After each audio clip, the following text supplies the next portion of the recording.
Galera, hoje nós vamos iniciar a nossa fala a respeito dos fundamentos da evolução biológica. Vamos nas formas de vida no planeta. Então, o pensamento evolucionista, no início da primeira metade do século XIX, adotava-se o fixismo das espécies, ou seja, as espécies tinham sido criadas, tinham surgido, aliás, em um certo quantitativo e não mudariam, certo? Permaneceriam fixas a quantidade de espécies que nós temos. Então, a maioria dos naturalistas, incluindo aí Linneu, o grande sistematizador, digamos assim, o criador da sistemática de classificação, aceitava o criacionismo, certo? Então, não imaginem que, por ser um pesquisador, por ser um estudioso, não acreditava no criacionismo, certo? Com o desenvolvimento da ciência, a descoberta dos novos continentes, novas faunas, floras, que eram diferentes da europeia, foram abaladas, de certa forma, as antigas explicações religiosas. Como é que pode? Se as espécies são fixas, como é que pode, por exemplo, existir espécies diferentes daquelas conhecidas naquela época, principalmente na Europa? Então, a partir do século XIX, ganhou força a ideia de que os seres vivos se modificaram ao longo do tempo, que deu base aí para a criação, para o surgimento da teoria evolucionista, certo? Então, o criacionismo, aí, de certo modo, ele se apoia, ele invoca o sobrenatural para explicar os fenômenos da natureza, a questão dos dogmas, que são inquestionáveis, ao passo que para a ciência não há verdades inquestionáveis, há sempre verdades a serem questionadas, a ciência se baseia na dúvida.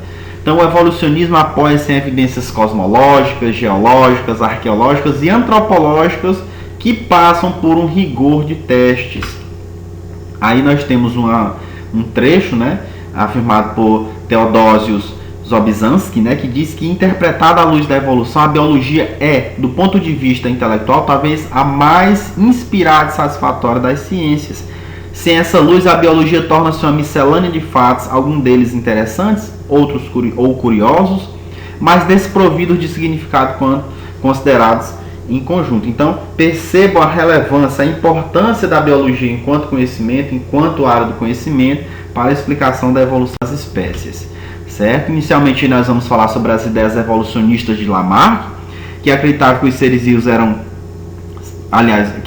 que seres vivos mais simples haviam surgido de forma espontânea, ele acreditava na geração espontânea, a partir da matéria não viva, e foram se modificando ao longo de incontáveis gerações, certo? Ele não acreditava na extinção biológica, hoje nós sabemos que espécies podem ser extintas, certo? Ele postulou a lei do uso e desuso, com vários exemplos que nós vamos ver a seguir. Mas o que diz a lei do uso e desuso? Diz respeito ao fato de que quanto mais se usa um determinado membro, mais ele se desenvolve.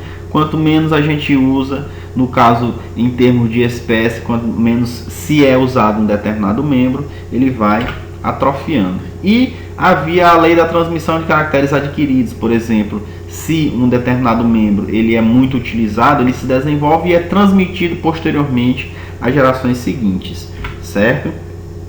Isso nós sabemos que foram ideias iniciais, mas que do ponto de vista biológico são verdades que hoje não são mais consideradas, digamos assim, relevantes para explicar a evolução, foram desacreditadas, certo? Então, nós temos alguns exemplos, como eu havia falado para vocês. A ausência de pernas nas serpentes era atribuída à falta de uso dos membros locomotores nos ancestrais desses animais. Tomando como base as ideias de Lamarck, isso seria o quê? A questão da lei do uso e desuso. Já que as serpentes não se utilizavam desses membros, foi o que aconteceu. Eles foram atrofiando até que desapareceram. Um outro exemplo diz respeito aos ancestrais da girafa, que tinha um pescoço curto, mas o esforço, ou seja, o uso repetitivo, o esforço para obter alimento na copa das aves levou o aumento no comprimento desse órgão, ou seja, no comprimento do pescoço das girafas, que, por meio da lei da transmissão dos caracteres adquiridos, foram transmitidas às gerações seguintes. Lamarck, de certa forma, embora hoje saiba-se que esses princípios que ele havia afirmado não são verdades, Lamarck chamou a atenção para o fenômeno da adaptação dos seres vivos ao ambiente, que segundo ele, era resultado de modificações lentas e graduais dos seres vivos ao longo de inúmeras gerações. Passando aí as ideias evolucionistas de Charles Darwin, que a bordo aí do famoso Beagle, né, chegou à América do Sul em 1832, e ao fazer escavações perto de Ponta Alta, né, Darwin encontrou inúmeros fósseis de mamíferos extintos, como é o caso aí desse tatu, certo? Prosseguindo aí na sua viagem a bordo do Beagle, ele chegou em Galápagos, né, e encontrou uma fauna e uma flora que variavam ligeiramente de uma ilha para outra, e eram diferentes bastante, e eram suficientemente diferentes, né, daquelas encontradas, por exemplo, no continente sul-americano, certo? Como é, por exemplo, aqui mostrando o percurso, né, aliás, mostrando aqui do lado esquerdo o arquipélago de Galápagos, certo? E uma tartaruga aí que foi encontrada lá, certo? Darwin só se convenceu da evolução biológica, né, vários meses após regressar de sua viagem, já por volta de 1837, né, já próximo aí, um ano antes da questão do lançamento da teoria da evolução. Mas ele tinha alguns questionamentos. O primeiro deles: se animais e plantas tinham sido criados tal e qual se apresentam hoje, por que espécies distintas, mais semelhantes como os pássaros e tartarugas de Galápagos, foram colocados pelo Criador em ilhas próximas e não distribuídas de forma homogeneamente pelo mundo? O que é que explica o fato de ter no arquipélago de Galápagos pássaros e tartarugas distintas, já que todas as espécies foram criadas e eram, de certa forma, foram criadas, e de acordo, por exemplo, com Lamarck, não havia extinção de espécies, certo? E acreditava-se no fixismo. Porque ilhas com clima e condições físicas semelhantes, distantes entre si, não abrigam espécies semelhantes? Ora, não é de se pensar que determinado ambiente que tenha clima e condições físicas semelhantes tenham animais semelhantes? Então, por que haviam essas diferenças? Porque fósseis se parecem com espécies que habitam atualmente os locais onde são descobertos. O que esses fósseis explicam? Qual é o significado desses fósseis? Então, haviam essas perguntas na cabeça de Charles Darwin. A flora e a fauna de ilhas vizinhas, né, são semelhantes, porque se originam de espécies ancestrais comuns provenientes dos continentes próximos. Isso daí vai ser mais tarde explicado pela teoria da tectônica de placas.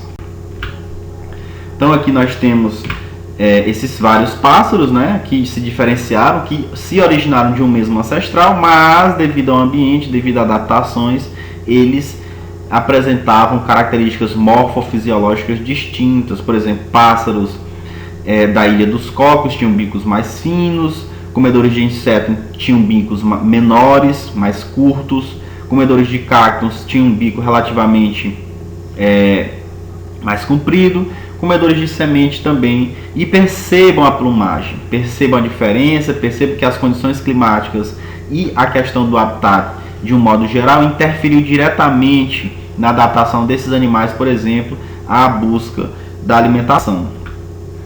Conceito darwinista de seleção natural, né? Darwin deduziu que a natureza exerce uma seleção sobre as espécies selvagens, e isso ele comparou a seleção realizada pelos agricultores para a obtenção das variedades domésticas, que, como vocês podem ver do lado da letra A, do lado esquerdo, né, nós vamos ter o porco selvagem, na letra B o porco doméstico. Percebam a diferença em termos de peso, né, questão da seleção artificial. Então, no processo de seleção artificial, né, os criadores eles selecionam aquele tipo de característica, aquela variedade, aquela espécie, certo? Ou aquela raça, e a partir dessa seleção, esses indivíduos eles são selecionados, né? É selecionada uma característica, né, desejada para que ela seja perpetuada para gerações seguintes, certo? Então é o caso, por exemplo, aqui de uma amostra selvagem, por exemplo, que deu origem a couve-flor, brócolis, repolho, o couve frisada, o couve-nabo, cada uma com uma característica peculiar, certo?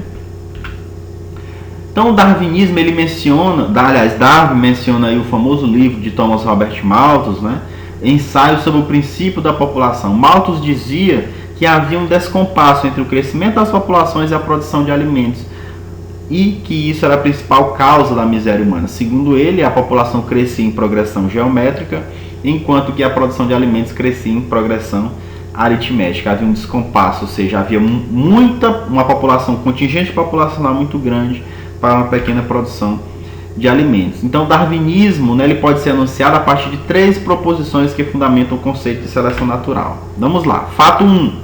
As populações naturais de todas as espécies, elas tendem a crescer rapidamente.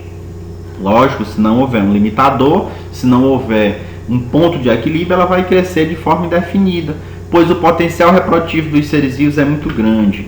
Fato 2. O tamanho das populações naturais mantém-se relativamente constante ao longo do tempo, sendo limitado pelo ambiente, ou seja, há uma causa natural que vai fazer com que haja uma limitação do crescimento dessa população. Então tem-se aí a inferência 1, ou seja, a cada geração morre grande número de indivíduos, muitos deles sem deixar descendentes. Temos aí o fato 3, em que os indivíduos de uma população eles diferem quanto a diversas características. A inferência 2 é que os indivíduos que sobrevivem e se reproduzem são preferencialmente aqueles que apresentam determinadas características evolutivamente falando, do ponto de vista da seleção natural, que vai permitir a sobrevivência aí daqueles com características mais adequadas ao ambiente, certo? O fato 4, grande parte das características apresentadas por uma geração é herdada dos pais, certo? E aí nós temos a terceira inferência de que a seleção natural ela favorece ao longo das gerações sucessivas a permanência e o aprimoramento de características que estão relacionadas à adaptação, ou seja, permanece aquelas características mais adaptáveis, mais adaptativas, aliás, àquele ambiente. E aí a essência do darwinismo. Qual é a essência do darwinismo?